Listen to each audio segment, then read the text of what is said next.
Hi, so today I'm demonstrating quite a novel and amusing contraption, which is a fire churn. First made this one, well, a version of it, last year, just as a bit of an experiment. But recently I found it's quite useful making friction fire since I've injured my left hand. So I can't put a lot of downward pressure on it and I can't really twist it too much. Sort of ruling out bow draw and hand draw at the moment. So I thought I would dig out this contraption, adjust it a bit, make a few adjustments, install it into my new wooden grotto in our new house, which backs onto woodland, which is fantastic.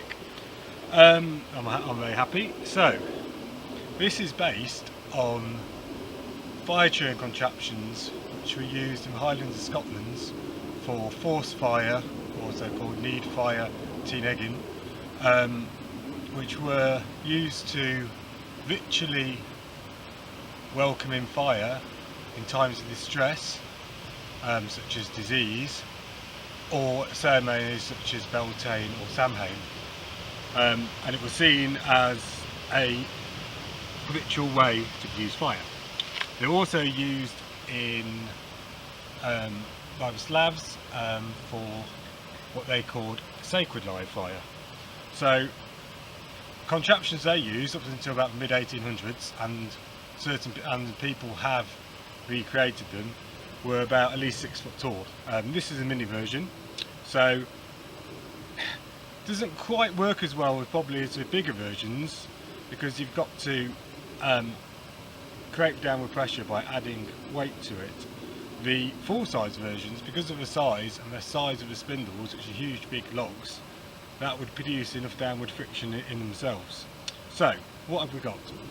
So we've got a frame, wooden frame to support a crossbar, and on this crossbar I've actually attached a bronze limpet shell I made in a bronze casting workshop for the bearing block.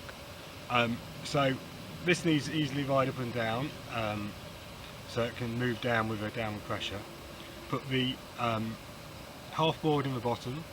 So initially I just position the spindle, so this is hazel on birch,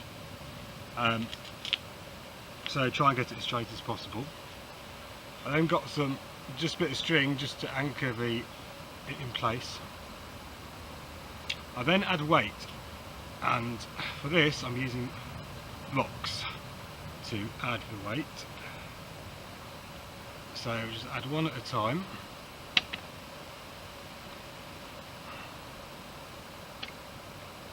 So as you can see, this isn't quite that primitive in that it's using some modern materials, but this is just an experiment, you know. So just a bit of amusement for myself.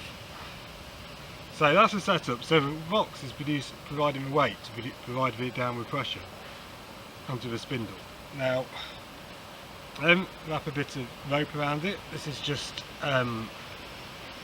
flax linen, so wrap that around.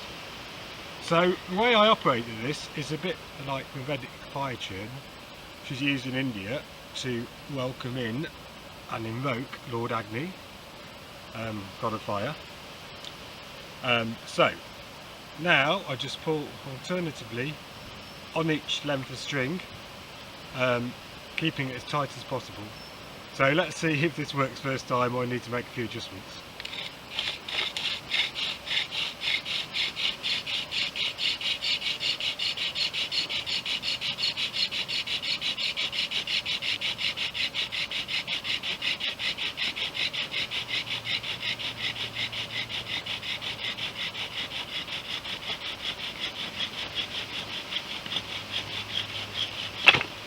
Whoa, didn't quite work out as expected. Right, I was going a bit mad there and it all collapsed. So, let's try it again.